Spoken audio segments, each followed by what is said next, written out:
Hello दोस्तों, स्वागत है आप सभी लोगों का अपने प्यारे यूट्यूब चैनल अनुभव बायोमेट्रिक पॉइंट में। आज इस वीडियो में हम बात करेंगे, आप यहाँ पर बोर्ड पर देख रहे हैं व्हाट इज 5Rs दिया गया है। 5R क्या है, इसको समझने से पहले एक लाइन आपसे कहना चाहेंगे, अपनी कमजोरी का जिक्र कभी मत करना, अपनी कमजोरी का जिक्र कभी मत करना, क्योंकि लोग टूटी हुई पतंग को जमकर लूटते हैं।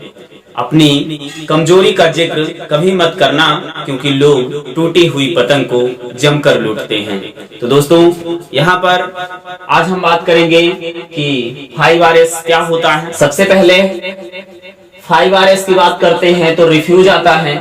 रिफ्यूज का मीन्स होता है हिंदी में अस्वीकार करना। यहाँ पर सबसे पहले हम बात करेंगे कि रिफ्यूज का क्या मतलब होता है। रिफ्यूज किसे कहते हैं? लिखा हुआ है, it means say no to things that no need. इसे अगर हम हिंदी में बात करें तो इसे हम कहते हैं अस्वीकार करना। क्या कहेंगे बेटा? अस्वीकार करना। दोस्तों, कहने का मतलब यह है, रिफ्यूज के अंतर्गत ऐसी वस्तुएं आती हैं जिनका हमें कोई उपयोग नहीं है, जिनकी कोई आवश्यकता नहीं है, उसे हमें नहीं लेना चाहिए। जैसे प्लास्टिक कैरी बैग, इसके अंतर्गत आपका आता है प्लास्टिक कैरी बैग आता है। इसके अलावा CFCS आता है, और भी बहुत सारी चीजें हमारी रिफ्यूज के अंतर्गत आती हैं। दूसरा हमारा है रिड्यूस। रिड्यूस का मतलब होता है, इसे हम हिंदी में कहते हैं कम प्रयोग करना। रिड्यूस का मतलब होता है कम प्रयोग करना। Reduce we can define, it means जो भी वस्तुएं होती हैं उनका कम से कम उपयोग करना है, और इसके अलावा जब उपयोग ना हो तो उसे कंज्यूम कर लेना है या सेव कर लेना है। जैसे switch off fans and lights. Reduce में हमें जो भी वस्तुएं जिनका जब उपयोग हो वो कम कोशिश करें, कम से कम उपयोग करें। जैसे जब हमें बल्ब की आवश्यकता हो तब बल्ब जला लें, आवश्यकता ना होने पर बल्ब का स्विच ऑफ कर दें। फैन की आवश्यकता है तो फैन ऑन कर दें, आवश्यकता ना हो तो फैन का स्विच ऑफ कर दें। तो ये हमारे आएंगे रिड्यूस के अंतर्गत। अब हम बात करते हैं रीयूज। रीयूज का मतलब होता है पुनः प्रयोग करना।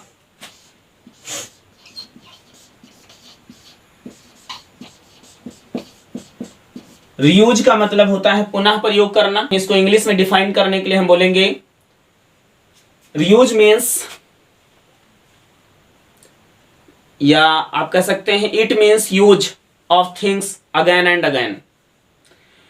इसका मतलब यह है कि इसके अंतर्गत जो भी वस्तुएं हम प्रयोग करते हैं उनका बार बार उपयोग कर लें। जैसे मान लीजिए मार्केट से बोतल लाते हैं, या किसी भी प्रकार का कैरी पॉट लाते हैं, कैन लाते हैं, तो उसको हम क्या करेंगे, जैसे मान लीजिए कोई मार्केट से कोई वस्तु, कोई द्रव्य खरीद कर लाएं तो वो बोतल में आया, तो आपको करना क्या है, उस बोतल का उपयोग आप क्या करें, खाली होने के बाद में उसमें या तो आप साल्ट रखना शुरू कर दें या शुगर रखने के लिए प्रयोग करें। तो आप देखिए उसका पुनः प्रयोग कर रहे हैं। इसको बोलते हैं रीयूज। क्या बोलते हैं? रीयूज बोलते हैं। इसके बाद में अगला हमारा है रीपर्पज। रीपर्पज को हम हिंदी में कहते हैं पुनरुत्पादन। इसका मतलब यह है, जैसे मान लीजिए मार्केट से कोई वस्तु लेकर के आए, जैसे बकेट लेके आए, कप लेके आए, अब उसका बकेट का हैंडल टूट गया, प्याले का या कप का हैंडल टूट गया, तो आपको करना क्या है, उसका आप क्या करें, उसमें उसको गमले के रूप में बना ले, छोटे छोटे पौधों को जो है उसमें लगा लें। तो आप देखिए क्या कर रहे हैं, जिस कार्य के लिए उसको लेके आए थे वो तो कार्य हुआ नहीं, तो आपने क्या किया, फिर से उसका उत्पादन कर लिया, फिर से उसका उत्पादन करके आपने प्रयोग कर लिया। तो इसको बोलते हैं रीपर्पज। क्या बोलते हैं? रीपर्पज। अब उन बर्तनों को आप क्या करें, उन बर्तनों में या तो फिर जो है आप पानी भर लें, पानी भर लें और छत पर रख दें, उससे पक्षियों को आप पानी पिलाएं, या फिर उन छोटे छोटे बर्तनों में क्या करना है, बकेट में छोटे बड़े पौधे आपको लगा देने हैं। तो इससे आप क्या कर रहे हैं, रीपर्पज, मतलब ये कि आप उसका पुनरुत्पादन कर रहे हैं। ठीक है, अगला हमारा लास्ट बचता है रिसाइकल। रिसाइकल का मतलब आप सभी जानते हैं, पुनः चक्रण होता है। क्या कहते हैं इसको, पुनः चक्रण कहते हैं। क्या कहते हैं, पुनः चक्रण कहते हैं। रिसाइकल को हिंदी में हम कहते हैं पुनः चक्रण। क्या कहते हैं, पुनः चक्रण। इसमें हम कोई वस्तु खरीद कर लाते हैं, जैसे लोहे का हो गया, प्लास्टिक का हो गया, या अन्य मेटल की बनी वस्तुओं को अगर हम खरीद कर लाते हैं तो उसका यूज करने के बाद में जब वो पुरानी हो जाती है या टूट जाती हैं तो हम क्या करते हैं, उसको हम बेच देते हैं, जंग डीलर के हाथ, कबाड़ी के हाथ बेच देते हैं। तो उसमें वो क्या करता है, उसको मेल्ट करके फिर से नई वस्तु का निर्माण किया जाता है। तो इस प्रक्रिया को क्या बोलते हैं, रिसाइकलिंग बोलते हैं। क्या बोलते हैं, रिसाइकलिंग बोलते हैं। देखो, हम लोग रद्दी वाले को कॉपी देते हैं, न्यूज़पेपर देते हैं, उससे क्या होता है, उसको फिर से मिक्स करके लुगदी बना के कागज फिर से बन जाता है, जो कि कास्ट वैल्यू काफी कम आती है। तो इस तरह से रिसाइकलिंग करने से हमें क्या होता है, उत्पादन की जो दर होती है, उत्पादन की जो लागत होती है वो घट जाती है और उत्पादकता बढ़ जाती है। तो इस प्रकार से आप देख रहे हैं कि अगर आपसे पूछा जाए कि what is 5Rs means 5R क्या है, आप सभी जानते हैं कि इस बार जो है 2023 की जो हमारी बोर्ड एग्जाम था कक्षा 10 के बच्चों से, ये पूछा गया था कि 5Rs क्या है। तो 5Rs आप समझ चुके होंगे, रिफ्यूज होता है, रिड्यूस होता है, रीयूज होता है, रिपर्पज होता है और रिसाइकल होता है। रिफ्यूज का मतलब होता है अस्वीकार करना, जिस किसी चीज की आवश्यकता ना हो उसे हमें नहीं लेना चाहिए। रिड्यूस का मतलब होता है कम प्रयोग करें। आप सभी जानते हैं, जैसे स्विच ऑफ रखें, जब आवश्यकता ना हो तो बल्ब और फैन को ना चलने दें या बंद कर दें। रीयूज का मतलब होता है पुनः प्रयोग करें, जैसे आप बोतल लाते हैं तो उसका उपयोग करने के बाद में जो है, आप जब वो खाली हो जाता है तो क्या करेंगे, उसमें साल्ट है, शुगर है, इस तरह की चीजों को आप भर सकते हैं, भर के किचन में उसका प्रयोग कर सकते हैं।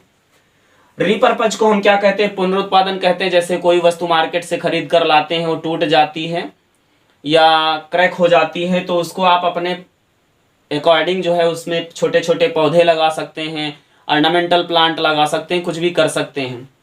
लास्ट में हमारा रिसाइकल आता है। आप सभी जानते हैं रिसाइकलिंग का मतलब होता है पुनर्चक्रण। इसका मतलब ये होता है कोई भी वस्तु जो हमारी पुरानी हो चुकी है उसको हम क्या कर देते हैं, बेच देते हैं, या कह सकते हैं उससे हम किस नई वस्तु का निर्माण कर लेते हैं, तो इसको रिसाइकलिंग बोलते हैं। तो इस प्रकार से आप 5R के बारे में समझ चुके होंगे, जो कि हमारा जो है एनवायरनमेंट सेव होता है इन 5R की मदद से। तो आप बताएं ये जानकारी आप लोगों को कैसी लगी, वीडियो आपको कैसी लगी। कमेंट में अपनी राय, अपना सुझाव कमेंट में जरूर पिन करें। आपका सुझाव हमारे लिए बहुत ही महत्वपूर्ण है। तो फिर मिलते हैं एक नई जानकारी के साथ, तब तक के लिए थैंक यू, बाय बाय।